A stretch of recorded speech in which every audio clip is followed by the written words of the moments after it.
ਜਿੱਥੇ ਵੀ ਜੰਮਿਆ ਇੰਜ ਨਜ਼ਲਾ ਪਤਲਾ ਹੋ ਕੇ ਬਾਹਰ ਨਿਕਲੇਗਾ ਜਿਵੇਂ ਅਬਸ਼ਾਰ ਚੋਂ ਪਾਣੀ ਨਿਕਲਦਾ। ਨਜ਼ਲਾ ਜ਼ਿਆਦਾਤਰ ਇਹ ਜਗ੍ਹਾ ਤੇ ਜੰਮਦਾ ਠੀਕ ਹੈ, ਗਲੇ 'ਚ ਕੇਰਾ ਪੈਂਦਾ ਹੈ, ਛਾਤੀ 'ਚ ਜੰਮ ਜਾਂਦਾ। ਰੇਵਨ ਚੀਨੀ 100 ਗ੍ਰਾਮ, ਇਸਤਖਦੂਸ 100 ਗ੍ਰਾਮ ਤੇ ਤੁੰਮਾ, ਇਹਦੇ ਬੀਜ ਨਹੀਂ ਲੈਣੇ। ਅੱਛਾ ਜੀ। ਇਹਦਾ ਗੋਦਾ ਲੈਣਾ, ਅੰਦਰ ਦਾ ਗੋਦਾ, ਠੀਕ ਹੈ। ਇਹ 20 ਗ੍ਰਾਮ ਲੈਣਾ। 100 ਗ੍ਰਾਮ ਦੋਵੇਂ ਚੀਜ਼ਾਂ ਤੇ 20 ਗ੍ਰਾਮ ਹੈ। ਓਕੇ। ਇਹਨੂੰ ਪਾਊਡਰ ਕਰ ਲਵੋ ਤੇ 500 mg ਦਾ ਕੈਪਸੂਲ ਸੁਬਹ ਸ਼ਾਮ ਇਸਤੇਮਾਲ ਕਰੋ ਤੇ ਪਹਿਲੇ ਦਿਨ ਹੀ ਨਜ਼ਲਾ ਨਿਕਲਣਾ ਸ਼ੁਰੂ ਹੋ ਜਾਏਗਾ। ਅਗਰ ਤੁਹਾਡਾ ਕੇਰਾ ਜਿਹੜਾ ਕਈ ਸਾਲਾਂ ਤੋਂ ਨਹੀਂ ਠੀਕ ਹੋਇਆ ਉਹ ਵੀ ਠੀਕ ਹੋਏਗਾ। ਜਿਹੜਾ ਜੰਮਿਆ ਨਾ ਤੁਹਾਡਾ ਸਾਂਸ ਦੀ ਤੰਗੀ ਦਾ, ਦਮੇ ਦਾ, ਟੀਬੀ ਦਾ ਬਾਇਸ ਮਾਰ ਰਿਹਾ ਉਹ ਨਿਕਲੇਗਾ, ਉਹ ਵੀ ਠੀਕ ਹੋਏਗਾ ਤੇ ਬੜੇ ਵੱਡੇ ਮਰਦਾਂ ਤੋਂ ਬਚ ਜਾਓਗੇ। ਜ਼ਬਰਦਸਤ। ਅੱਛਾ ਹਕੀਮ ਸਾਹਿਬ, ਅਗਰ ਨਜ਼ਲਾ ਬੰਦ ਹੈ ਉਹਨੂੰ ਖੋਲਿਆ ਜਾ ਸਕਦਾ? ਹਾਂਜੀ, ਨਜ਼ਲਾ ਬੰਦ ਹੈ ਜਿਸਮ ਦੇ ਕਿਸੇ ਹਿੱਸੇ 'ਚ। ਨਜ਼ਲਾ ਜ਼ਿਆਦਾਤਰ ਇਹ ਜਗ੍ਹਾ ਤੇ ਜੰਮਦਾ ਠੀਕ ਹੈ, ਗਲੇ 'ਚ ਕੇਰਾ ਪੈਂਦਾ ਹੈ, ਛਾਤੀ 'ਚ ਜੰਮ ਜਾਂਦਾ।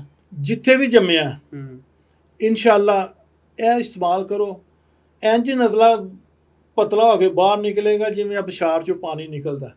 ਤੇ ਜਦੋਂ ਨਜ਼ਲਾ ਠੀਕ ਹੋ ਜਾਏਗਾ, ਬਲਗਮ ਬਾਹਰ ਨਿਕਲ ਜਾਏਗੀ ਤੁਹਾਡੀ ਜੰਮੀ, ਤੇ ਫਿਰ ਤੁਹਾਡੇ ਸਾਹ ਵੀ ਠੀਕ ਹੋ ਜਾਏਗਾ, ਤੁਹਾਡਾ ਨਜ਼ਰ ਵੀ ਠੀਕ ਹੋ ਜਾਏਗਾ।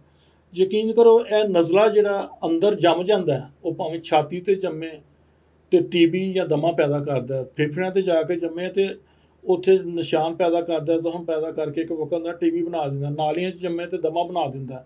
ਸਿਰ ਤੇ ਜੰਮੇ ਤੇ ਮਾਈਗ੍ਰੇਨ ਤੇ ਦਾਇਮੀ ਸਰ ਦਰਦ ਦਾ ਮਰੀਜ਼ ਹੋ ਜਾਂਦਾ।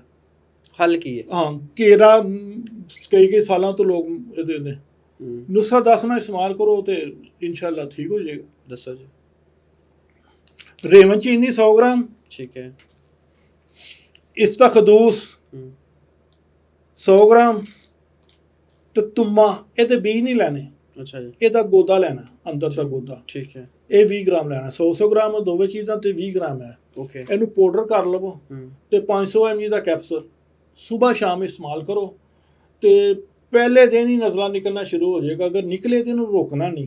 ਅੱਛਾ। ਜਦੋਂ ਸਫਾਈ ਹੋ ਜਾਏਗੀ ਖੁਦ ਹੀ ਬੰਦ ਹੋ ਜਾਏਗਾ। ਅੱਛਾ। ਜਿਵੇਂ ਨਿਕਲਦਾ ਜਾਏਗਾ ਸਕੂਨ ਹੁੰਦਾ ਜਾਏਗਾ। ਤੁਹਾਡਾ ਕੇਰਾ ਜਿਹੜਾ ਕਈ ਸਾਲਾਂ ਤੋਂ ਨਹੀਂ ਠੀਕ ਹੋਇਆ ਉਹ ਵੀ ਠੀਕ ਹੋਏਗਾ। ਜਿਹੜਾ ਜੰਮਿਆ ਨਾ ਤੁਹਾਡਾ ਸਾਂਸ ਦੀ ਤੰਗੀ ਦਾ, ਦਮੇ ਦਾ, ਟੀਬੀ ਦਾ ਬਾਇਸ ਮਾਰ ਰਿਹਾ ਉਹ ਨਿਕਲੇਗਾ, ਉਹ ਵੀ ਠੀਕ ਹੋਏਗਾ ਤੇ ਬੜੇ ਵੱਡੇ ਮਰਦਾਂ ਤੋਂ ਬਚ ਜਾਓਗੇ। ਜ਼ਬਰਦਸਤ।